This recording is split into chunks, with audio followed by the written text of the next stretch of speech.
Retreat to quarters. Run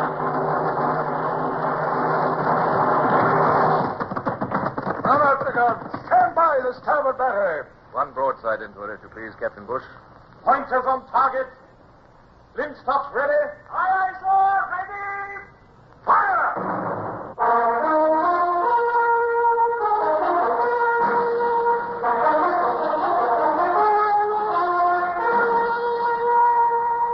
Presenting Michael Redgrave as C.S. Forrester's indomitable man of the sea, Horatio Hornblower.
Since that memorable time, I do not remember being so utterly weary as I was after the Natividad plunged, burning under the surface of the deep Pacific.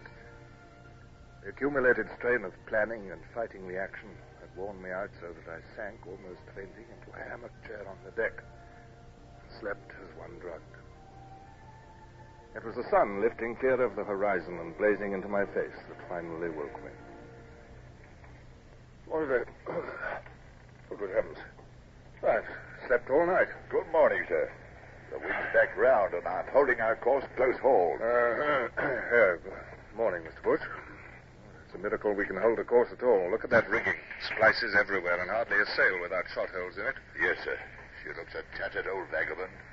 But our makeshift mizzenmast is still standing, sir. Good.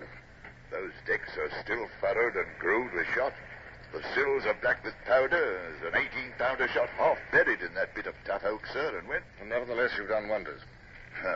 I might have done more, sir. But the men were so exhausted, I had to send them as many below as I could. To tell the truth, sir, there's more dead on deck than living. I almost feared to come to that, Mr. Bush. What is the butcher's bill? Pretty heavy, I'm afraid, sir. I've got it on a bit of paper here. 38 killed, 75 wounded. 4 missing. They were in the launch when the Natividad shot hit it and sunk it. All the same, sir. England go mad when they hear of your victory. It isn't every day that a frigate sinks a ship of the line. Ah, victory, Mr. Bush. I shall remember to give you all the credit you deserve in my report. Well, I shall go down and visit the wounded. You better get some rest. Good heavens, Lady Barbara.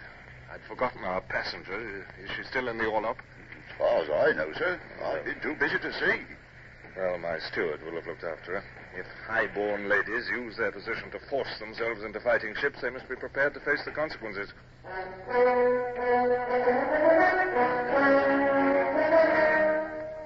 tell the truth, I was a little uneasy at my neglect of Lady Barbara Wellesley, but I'd had much on my mind. Below decks in the orlop, the scene was like an inferno. It was hot and airless, and the 4 flickering oil lamps added their smell to the stench of bilge, powder fumes, and sick men. Here, 75 wounded men were crammed together, groaning and sobbing, blaspheming and vomiting, under the care of the incompetent Lorry whom I'd appointed surgeon when our own surgeon had died. Thank God you've come, sir. Well, I've come to make you assume your responsibilities, not to relieve you of them, Mr. Lorry. Now come round with me and make your report. Now then, this man. Good heavens, Lady Barbara, what are you doing here? Good morning, Captain. I am sponging the poor man's throat. But tending the wounded is a man's job. The filthy work of a hospital is not fit for women. No, don't do that. Go away from here. Go on deck. Please understand me. I am not attempting to be noble. But there is work to be done in the king's service. And if nobody else can do it, a Wellesley must. If one of my brothers can govern India and another can fight the Marathas, I can do my part. Look at this man. He has a great splinter of wood under his skin. It ought to be extracted at once. Yes, certainly ought. Mr. Lorry, are you ready to extract this splinter? Well, ma'am, Don't be a fool, man. If you will not do it, I will. I'll see that it's done immediately, Lady Barbara. But please, go on deck. I shall do nothing of the kind, Captain. I am going to help. But... Oh, well, as you will, ma'am. Now, Lorry, where are your instruments? Wilson, Hudson, bring a stiff tot of rum and stand by to hold Williams. Now, Williams, we are going to get that splinter out of you, or you'll die. But it's going to hurt you.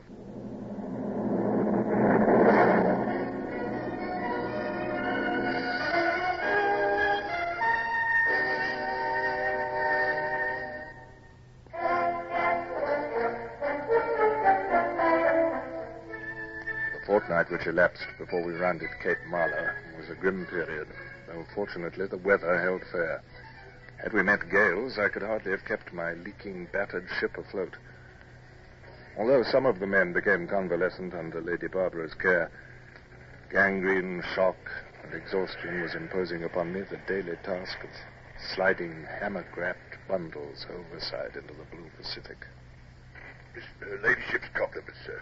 Could you spare a moment to step below? It's Mr. Galbraith, sir. Galbraith, Mr. Bush, I thought he was improving. So he was, sir, in spite of Laurie's surgery. But her ladyship's worried about him now. I'll go immediately. Oh, Captain, I'm so glad you've come. I don't think he's going to last much longer. I'm sorry, Lady Barbara. I'd hoped that he would be spared. Is he conscious? He is delirious. He thinks I'm his mother. Give us your hand, Mother. It's awful dark. Give us your hand. I'm here, Donald. Don't be afraid. It's light beyond. Poor boy. Poor boy. A good boy. God grant he has found the light. Amen.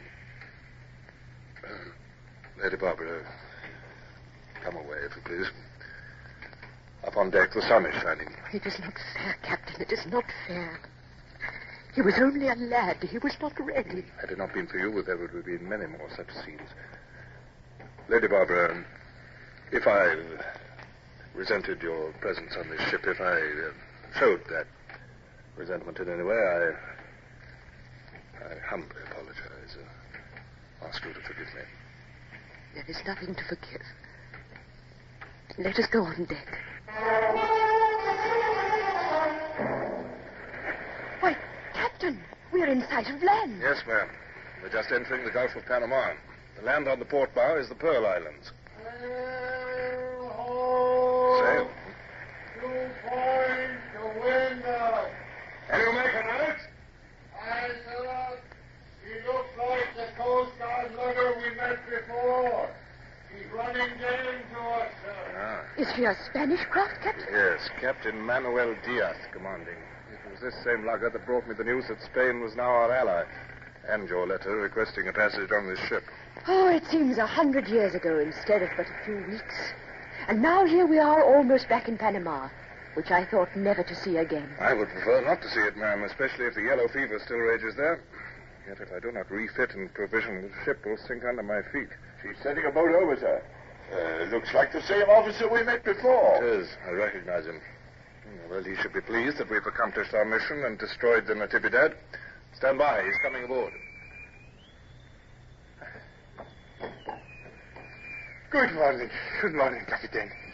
I trust Your Excellency is enjoying the best of health. Thank you, yes. I see from the damage and the wounded on your decks that your fine ship has been recently in action. I hope that Your Excellency has had good fortune in the encounter. We sank the Natividad, if that's what you mean. You sank her? We did. She's completely destroyed? She is. Oh. Then, sir, I have a letter to give you. No. That is not the one. This letter, sir. Thank you.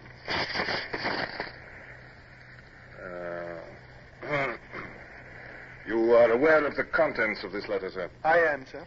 And I take it from your hesitation that had I not sunk the Natividad, you would have given me the other letter. May I ask the contents of that one? I have no other letter for you, sir. Indeed. And so, by this document, I am prohibited from dropping anchor or entering into any port of Spanish America, the Viceroyalty of Peru, the Viceroyalty of Mexico, or the Captain Generalcy of New Granada. Can you explain this most unfriendly behavior on the part of the Viceroy? I would not presume to explain my master's actions, sir.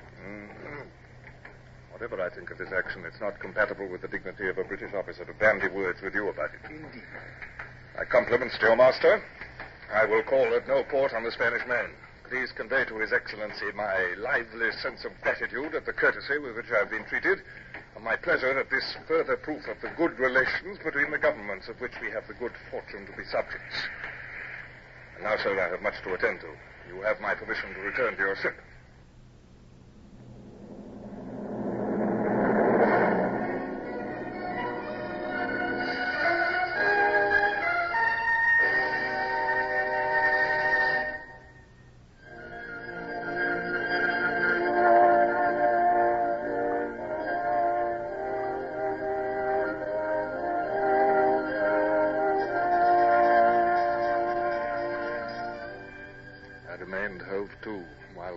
Filled away for Panama, too busy with immediate problems to indulge in bitterness against the Spanish.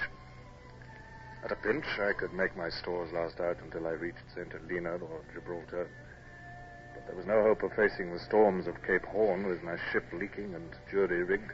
By the mark! 9! Still 9 fathoms, Mr. Bush. Well, this place seems very suitable. Aye, sir. Made for the job. Lucky we found this channel between the mountains. Aye. Look, sir, right ahead. It shows to a bit of beach. Yes, golden sand, too. It'll be excellent for careening, except for the heat. There'll be no escaping that here, sir. The mountains cut off the breeze and reflect the sun, too. Oh, it's like an oven, sir. Can't be helped. We must make the best of it. We're lucky to have found such a place.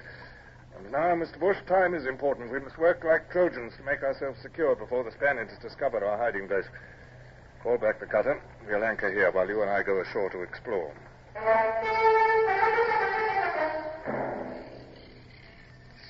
My word, sir.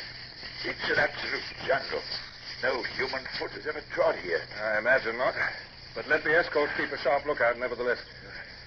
Now, that's the last of the vegetation.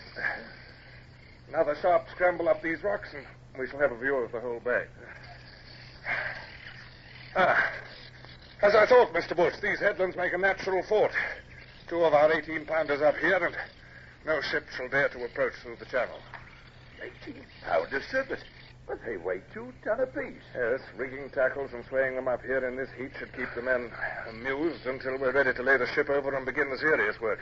See to it, Mr. Bush. The serious work? Aye, sir.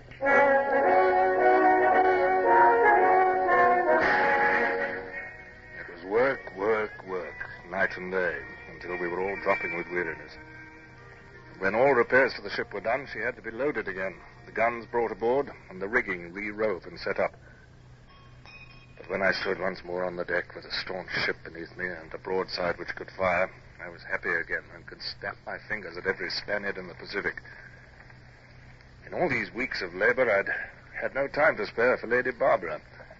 But her smile, as she crossed the deck to me, showed that I was forgiven for my neglect. Give me your hand, Captain. I congratulate you on having achieved so much in so little time. Thank you, ma'am. My cabin is marvelously comfortable again. You've made the ship like new. Thank you, Lady Barbara. The men have worked well. It's heaven to me to think that we're at sea again before night. You are a very fine sailor, sir. I doubt if there's another officer in the King's service who could have done all that you have on this voyage. Glad you think so, ma'am. I've only done my duty. England is your debtor. I shall try to help see that she acknowledges that debt. Thank you, ma'am. Pardon me. They'll have that cask going through the bottom of the cutter in a moment. Easy on those tackles there. Bless the man.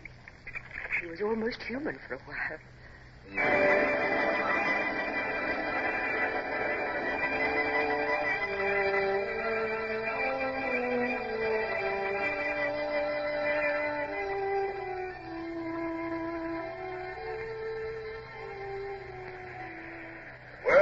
Gerard, at sea at last. Yes, Mr. Bush. And homeward bound, if the rumors are true.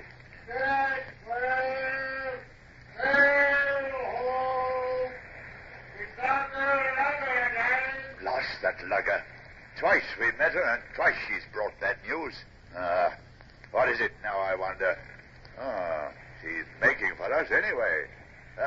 Here comes the captain. Captain Diaz Lugger approaching, sir. I hope it's not more trouble, Mr. Bush. I'm finding it increasingly difficult to remain civil to that young man. Here comes his boat.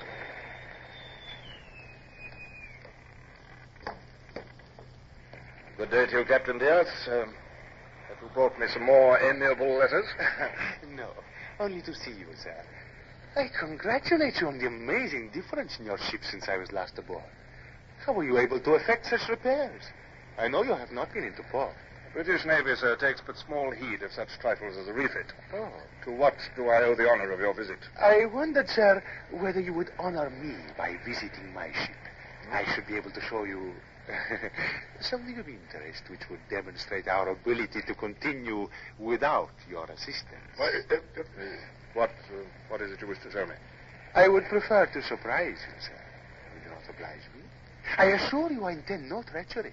Also, my lugger is within range, and your guns could sink it with a single broadside. If you are not back safely within the hour, your officers may open fire. Don't go, sir. I shall visit the lugger, Mr. Bush. Send the cutter after me to bring me back. But, aye, sir.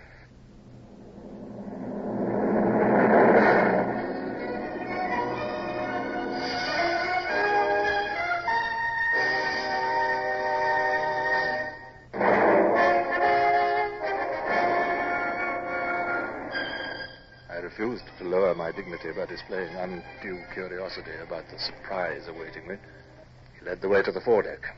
And there, in the blinding, scorching sun, chained by the waist to a ring bolt, with irons on his wrists and ankles, half naked and wholly filthy. Captain, I think you have already had the pleasure of meeting His Excellency Don Julian Maria de Jesus de Alvarado y Montezuma, who calls himself the Almighty.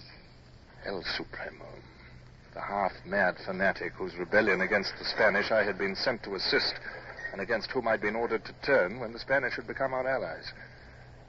Bloodthirsty despot though he was, it troubled me to see him thus.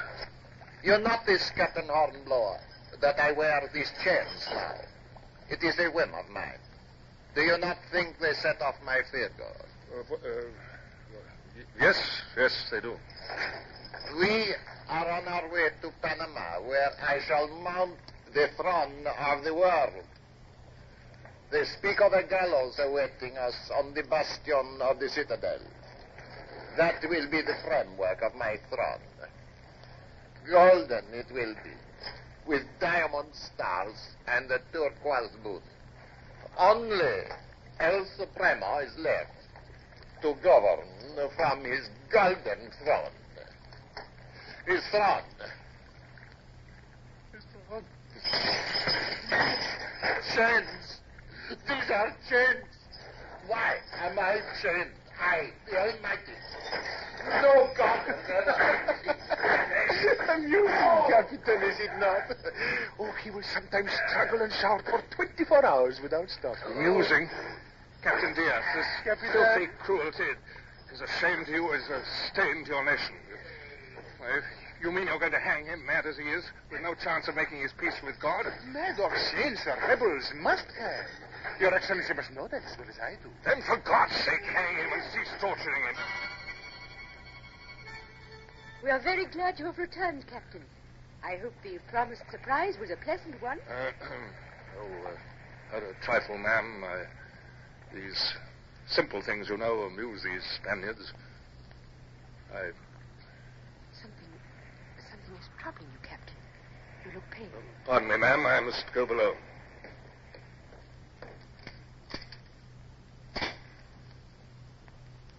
Oh, God. No. No.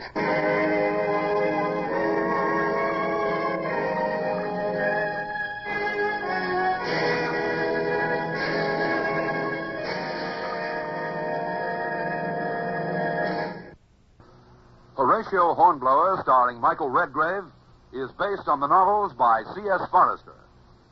Music composed and conducted by Sidney Torch. Produced by Harry Allen Towers.